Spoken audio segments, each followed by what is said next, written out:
વિદ્યાર્થી મિત્રો, આજે આપણે ગણિતમાં પ્રકરણ 11 રચના વિશે ભણીશું. રચના તમે 8મા અને 9મા બંને ધોરણમાં ભણીને આવેલા છો. રચનામાં ખાસ વાત એક્યુરેસી, પરફેક્શન એ ખૂબ જરૂરી છે. તમે બે બિંદુઓને જોડો છો તો તમારી પેન્સિલની અણી એક્ઝેક્ટ બિંદુ ઉપર રાખી પછી જ રેખાખંડ જોડવો પડે. એ જ રીતે બે ચાપ છેદતા હોય અને બંનેને જોડવાના હોય તો ત્યાં પણ આ જ કાળજી રાખવી પડે. રચના બહુ સહેલી છે. મુદ્દા ગાણિતિક ભાષામાં જ હોવા જોઈએ, આપણી વ્યવહારિક ભાષામાં ન ચાલે. 4 માર્કનો પ્રશ્ન એક હોય છે, અથવામાં પણ બીજી રચના હોય છે. પહેલી રચના રેખાખંડનું વિભાજન, બીજી રચના વર્તુળને તેની બહારના બિંદુમાંથી સ્પર્શવું. બંનેમાંથી એક એક રચના પૂછાતી હોય છે. ચોપડીમાં આપેલા ઉદાહરણ, મૂળભૂત રચના, સ્વાધ્યાયની રચના તમે તૈયાર કરી જાઓ એટલે આ ચેપ્ટરમાં બહારની રચના પૂછાય એવું બહુ ઓછું બને. તો શરૂ કરીએ છીએ રેખાખંડના વિભાજનને લગતી રચનામાં. સ્વાધ્યાય 11.1 નો દાખલા નંબર 1.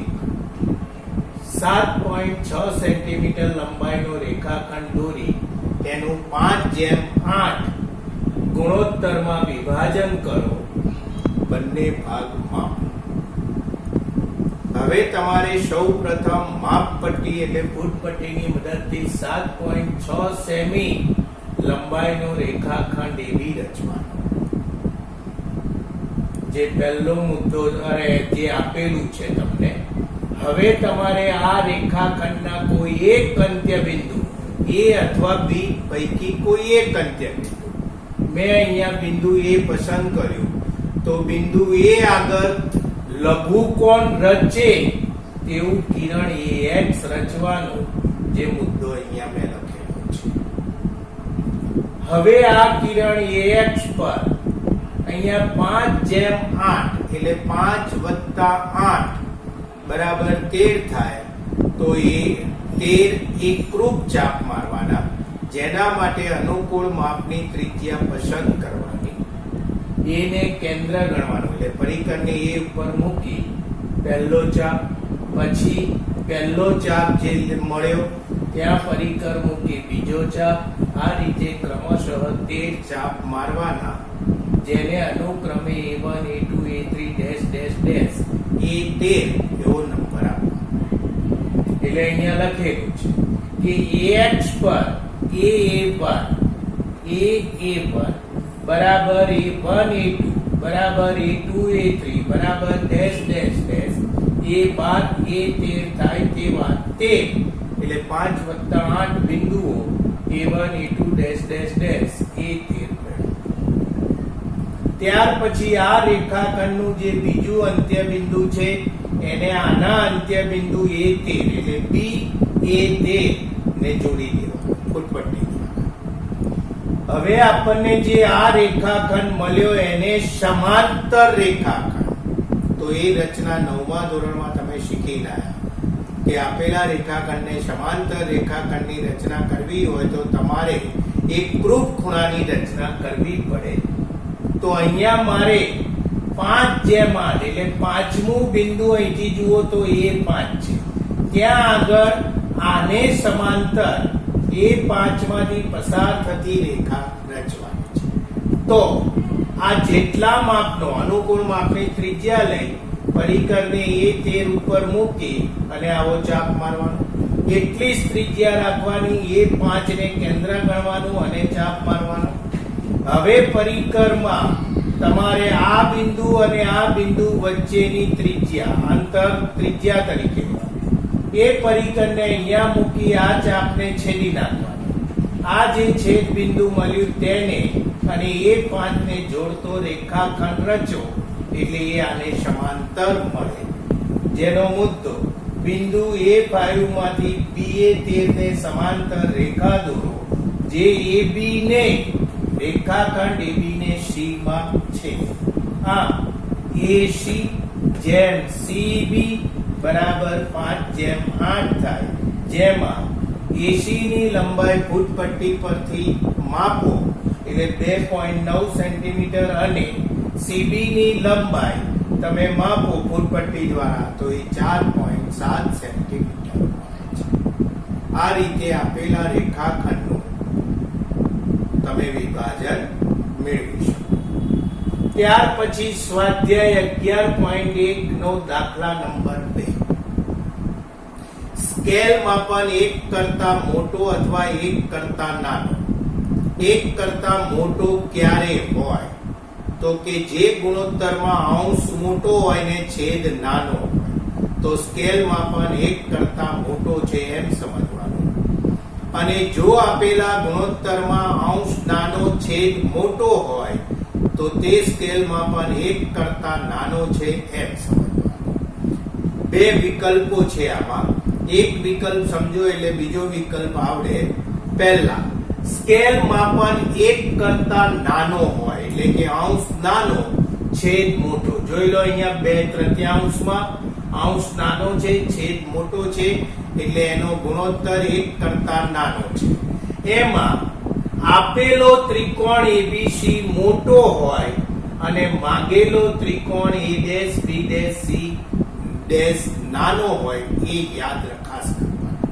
એનાથી ઊંધું જો આ ગુણોત્તરનું મૂલ્ય 1 કરતા વધુ હોય એટલે અંશ મોટો છેદ નાનો હોય ત્યારે આપેલો ત્રિકોણ નાનો અને માંગેલો ત્રિકોણ મોટો મળે એ તમારે ખાસ ધ્યાનમાં લેવું. બસ બે વિકલ્પમાં આ મુખ્ય એનો તફાવત છે.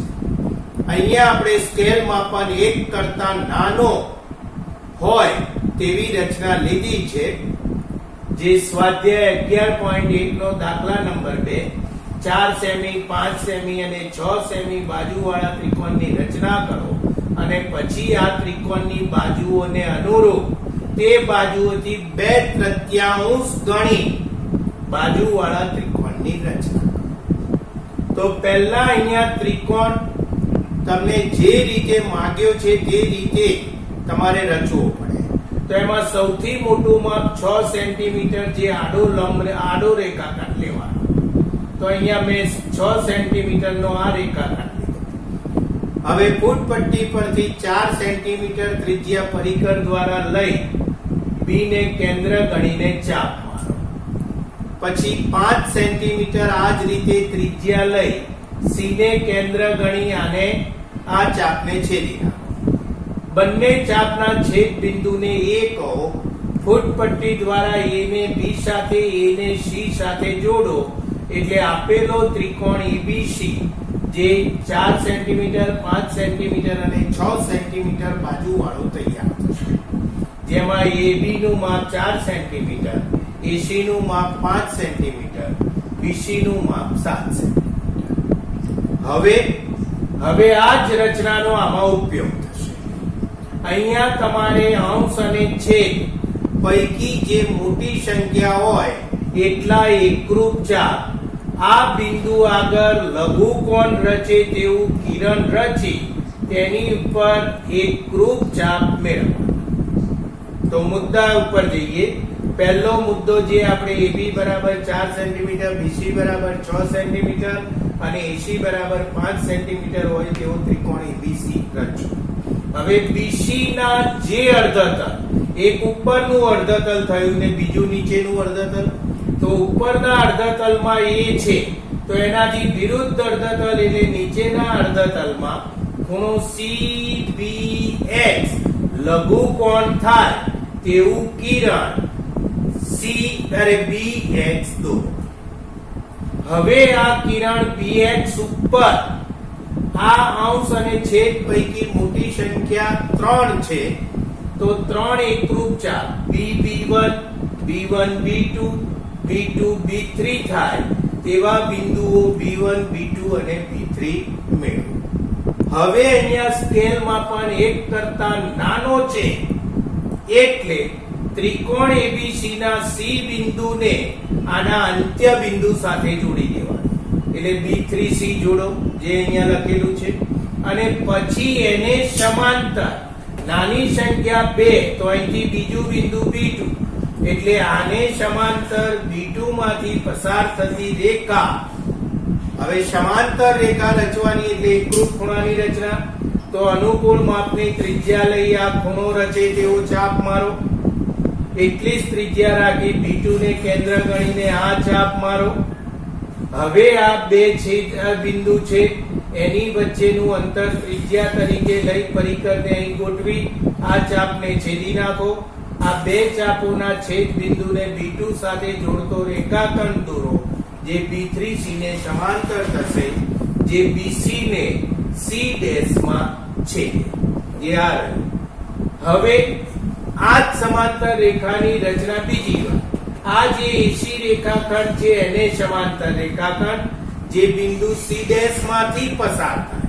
તો એના માટે અનુકૂળ માપની ત્રિજ્યા લઈ C ને કેન્દ્ર ગણી ચાપ રચો. એટલી જ ત્રિજ્યા રાખી C' ને કેન્દ્ર ગણીને ચાપ રચો. હવે આ બે ચાપના છેદ બિંદુ વચ્ચેનું અંતર ત્રિજ્યા તરીકે લઈ પરિકરને અહીં ગોઠવી આ ચાપને છેદી નાખો. આ ચાપોના છેદ બિંદુ અને C' બિંદુને જોડતો રેખાખંડ રચો જે AC ને સમાંતર થશે, જે AB ને A' માં છેદે. જે અહીંયા મુદ્દો છે. AC ને સમાંતર અને C' માંથી પસાર થતી રેખા દોરો જે AB ને બિંદુ A' માં છેદે. તો આ ત્રિકોણ A', B અને C' એ આપણો માગ્યા મુજબનો ત્રિકોણ થશે.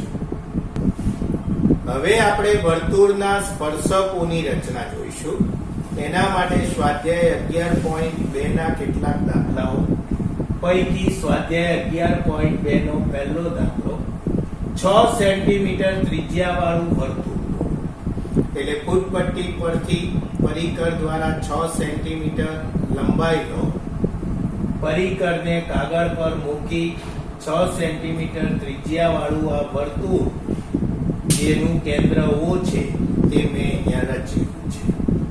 તેના કેન્દ્રથી 10 સેન્ટીમીટર એટલે ફૂટપટ્ટી દ્વારા કેન્દ્ર O થી 10 સેન્ટીમીટર અંતરે બહાર વર્તુળની બહાર બિંદુ P જે અહીંયા લખેલું છે. પહેલો મુદ્દો. જે ક્રિયા કરો એ ગાણિતિક ભાષામાં લખો એટલે એનો મુદ્દો થઈ જાય કે 6 સેમી ત્રિજ્યાવાળું O કેન્દ્રિત વર્તુળ દોરી તેની બહાર 10 સેન્ટીમીટર અંતરે બિંદુ P. હવે આ OP ને જોડી આ રેખાખંડનો લંબ દ્વિભાજક. તો લંબ દ્વિભાજકની રચના તમે 8મા 9મા ધોરણમાં ભણીને આવ્યા. એ રીતે તમે લંબ દ્વિભાજક રચી તેનું મધ્ય બિંદુ M મેળવો. જે બીજો. હવે M ને કેન્દ્ર ગણો ને MP જેટલી ત્રિજ્યા પરિકર દ્વારા સેટ કરો અને પછી વર્તુળ રચો. તો આ વર્તુળ ફૂટપટ્ટી ફેરવું છે એ પ્રમાણે જોઈ શકો છો. જે આ O કેન્દ્ર વાળું જે વર્તુળ છે એને બે બિંદુ Q અને R માં છેદે છે. હવે આ P ને Q સાથે P ને R સાથે જોડો ફૂટપટ્ટી દ્વારા. તો અહીંયા PQ અને PR જોડો. આમ PQ અને PR એ આ વર્તુળની બહાર આવેલા બિંદુ P માંથી માગેલા સ્પર્શકો થશે. ત્યાર પછી સ્વાધ્યાય 11.2 નો દાખલા નંબર 4. 5 સેન્ટીમીટર ત્રિજ્યાવાળા વર્તુળ. તો ફૂટપટ્ટી પરથી પરિકર દ્વારા 5 સેન્ટીમીટર લંબાઈ ગોઠવી પેજ ઉપર તમે 5 સેન્ટીમીટર ત્રિજ્યાવાળું વર્તુળ દોરો જેના કેન્દ્રને O કહી દો. એટલે પહેલો મુદ્દો O કેન્દ્ર અને 5 સેમી ત્રિજ્યાવાળું વર્તુળ. હવે એ વર્તુળના જેમની વચ્ચેના ખૂણાનું માપ 60 અંશ હોય તેવા સ્પર્શક. એટલે અહીંયા જુઓ આ જે સ્પર્શકો થયા આ એક અને આ બીજો એની વચ્ચેનો ખૂણો 60 અંશનો થાય તેવા સ્પર્શક મેળવો. તો યાદ રાખજો 10મા ચેપ્ટર આગળના ચેપ્ટરમાં તમે વર્તુળમાં સમજીને આવ્યા છો કે કેન્દ્ર આગળ રચાતો ખૂણો અને સ્પર્શકો વચ્ચેનો ખૂણો એ પૂરક કોણો એટલે કે એમનો સરવાળો 180 હોય. તો આપણે અહીંયા 60 નો રચવો છે તો કેન્દ્ર આગળ 120 નો રચવો પડે. તો એના માટે શું કરવાનું? તો તો સૌ પ્રથમ કોઈ એક ત્રિજ્યા લઈ લેવાની. મેં અહીંયા AB અને OA ત્રિજ્યા લઈ લીધી. ત્રિજ્યા એટલે તો વર્તુળ પરના બિંદુને કેન્દ્ર સાથે જોડતો રેખાખંડ. હવે મેં અનુકૂળ માપની ત્રિજ્યા લઈ O ને કેન્દ્ર ગણી અને આવો એક મોટો ચાપ માર્યો. જોતા રહેજો. એટલી જ ત્રિજ્યા રાખી આ જે ચાપનું છેદ બિંદુ OA ને મળેલું છે તેને કેન્દ્ર ગણી એ ચાપને છેદો એટલે 60 અંશનો ખૂણો.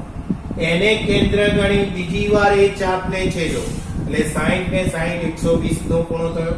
આ ચાપોનું છેદ બિંદુ અને કેન્દ્ર O ને જોડતો રેખાખંડ રચો એટલે તમને બીજી ત્રિજ્યા OB મળે તો O આગળ 120 અંશનો ખૂણો તૈયાર થાય.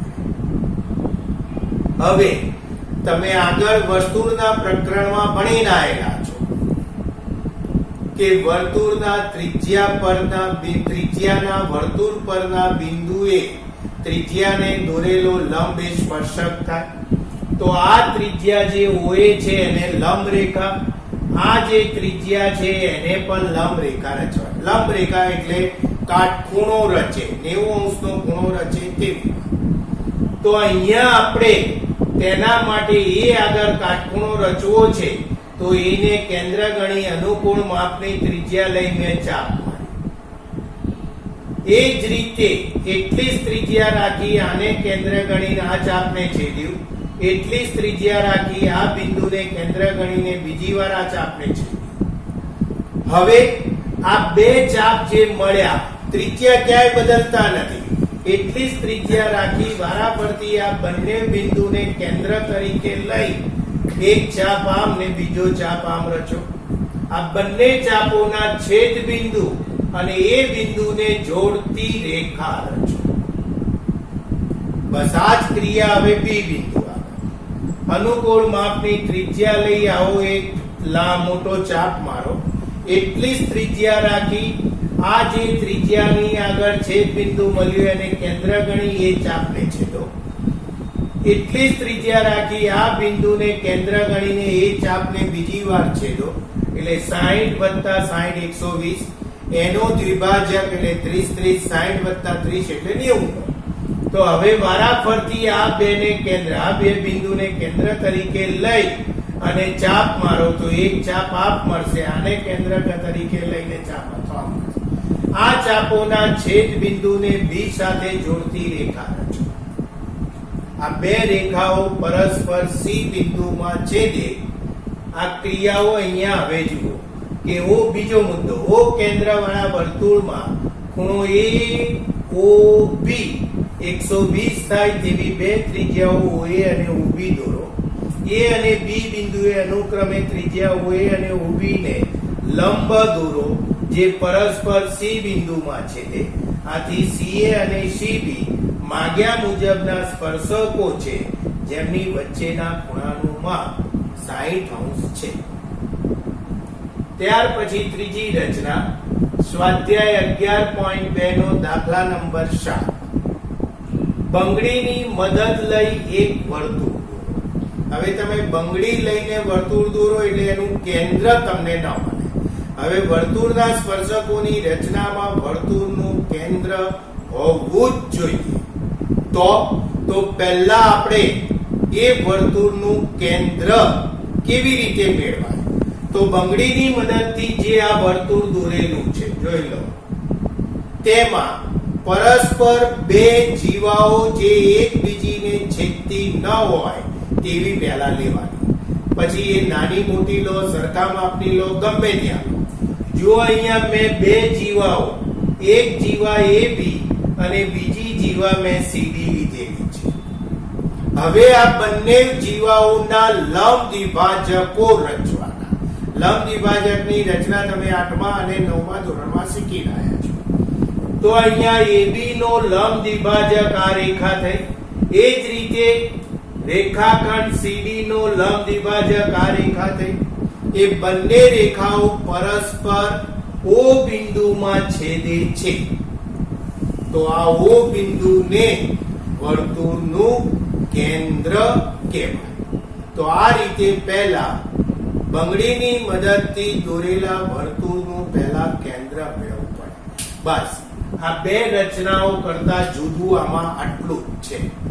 હવે શું કીધું છે કે તેની બહાર એક બિંદુ લો, ગમે તેટલા અંતરે. તો અહીંયા આ વર્તુળ જે ઓ કેન્દ્ર વાળું એની બહાર મેં પી બિંદુ લીધું. હવે પહેલી રચના મુજબ જતા હતા. ઓપી જોડો, ઓપી નો લંબ દ્વિભાજક રચો એટલે ઓપી નું મધ્ય બિંદુ એમ મળે. એમને કેન્દ્ર ગણો, એમપી ત્રિજ્યા વાળું આ વર્તુળ રચો. જે ઓ કેન્દ્ર વાળા આ વર્તુળને બે બિંદુઓ ક્યુ અને આર માં છેદે. PQ અને PR જોડો. તો એ PQ અને PR એ માગેલા સ્પર્શકો છે. હવે એના મુદ્દા જે ક્રિયા આપણે કરી એ લખી 1/1.